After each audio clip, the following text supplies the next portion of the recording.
Hi everyone, my name is Srin and I will be representing Team 4 in our analysis of building a backdoor to the iPhone, an ethical dilemma. For some background information, in 2016 the FBI gained possession of a potential criminal's iPhone. Fearing a terrorist threat, they took the device to Apple so that they could ask for a backdoor creation. A backdoor is a different version of the operating system that allows the FBI and Apple to gain insight into what this user was using the iPhone to plan out and communicate to others. Tim Cook, Apple CEO, chose not to create a backdoor because he was worried that Apple users will no longer trust their products if they did so. This decision led to a lot of controversy and a lot of questioning of Apple's ethical background and Apple's values. Tim Cook's dilemmas. Of the different dilemmas that Tim Cook faced, we settled on two main ones, which are balancing user privacy and national security, and the fact that complying with the FBI could damage Apple's business model. As far as balancing user privacy and national security goes, Apple pushed heavily to protect user information after receiving accusations of producing unprotected products. Making an exemption for this scenario could harm Apple's reputation as a company that values user security, especially considering that they make a lot of sales on the premise of user security and safety.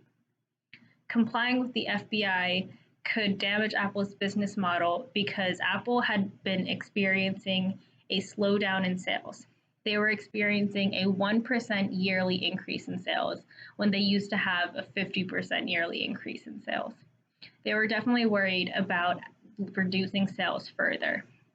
If Apple's customers perceived this poorly and began to worry about their own safety, it would reflect negatively in Apple's sales.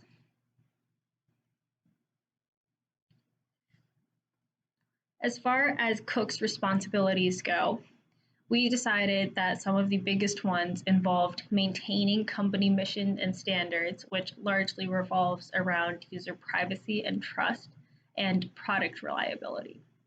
He also is very concerned with making ethical decisions for the company and its behalf, expanding and maintaining Apple's status as a company, commitment to his own personal values, which he was very vocal about.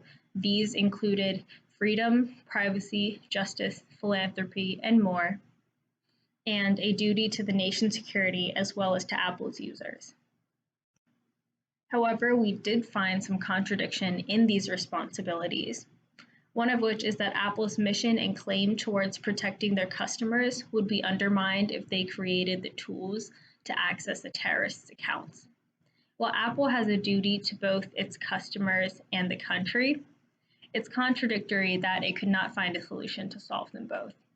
Choosing not to create a backdoor for the sake of their users may have put Apple and the nation at risk of a terrorist attack.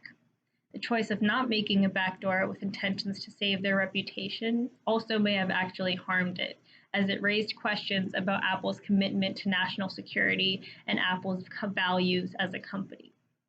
Unwillingness to cooperate with the FBI may incline malicious users to purchase iPhones or other Apple devices. Cook's 2016 decision may have unintentionally informed users that they can conduct nefarious activity on Apple devices without being caught due to the very high levels of user security. Some potential resolutions to Cook's dilemmas that we came up with are defining clear conditions for Apple technical assistance to help the government gain information on specific cases. While we do not think that creating a backdoor is the best idea, we do think that Apple should provide technical assistance to help the government in cases where people in the United States may be at risk. So this would include cases such as national security and safety threat.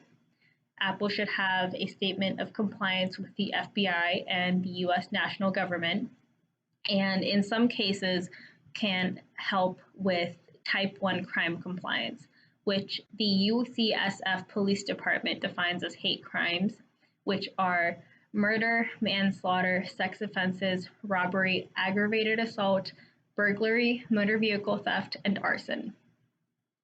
Apple should also think about promoting customer safety through means such as instructional videos on Apple's website, LinkedIn Learning, and Facebook.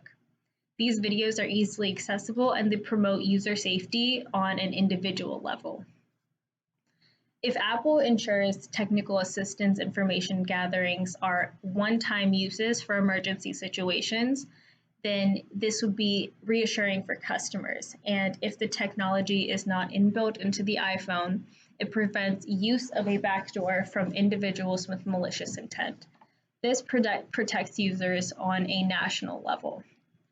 These means ensure customers that Apple is concerned with both their safety and the nation's safety. This could actually also be a potential selling point, increasing customer trust and appeal.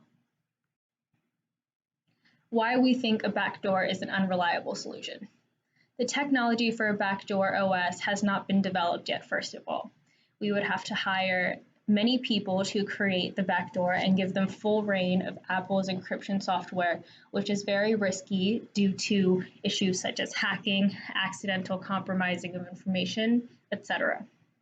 Creating a backdoor also presents several risks for Apple itself. It opens up Apple's software to hacking. If the backdoor technology is revealed or stolen, user privacy would be completely unprotected. It undermines public confidence in Apple's products, and government agencies may take advantage of the solution. Rather, we recommend that Apple develops technological assistance for emergency scenarios where the company may help the FBI or national government obtain information from potential criminals' Apple products. An example of this would be removing the function that's present on most iPhones, where if a failed password attempt is done 10 times, all of the information is deleted. In conclusion, Apple's decision in 2016 was made in line with the company's commitment to users' privacy and security. The company's decision to not create a backdoor in fear of future hacking and loss of encryption security caused backlash and resulted in opposing views on Apple as a company. Terrorism is a very real and present threat to the world. Therefore, Apple needs to develop a set of standard procedures for dealing with national security cases as they arise while maintaining its commitment to privacy. Apple should take measures to plan out emergency information release scenarios, as well as strategies to maintain user protection and trust. Thank you very much for listening, and if you have any questions, please send them to the discussion page for case 2.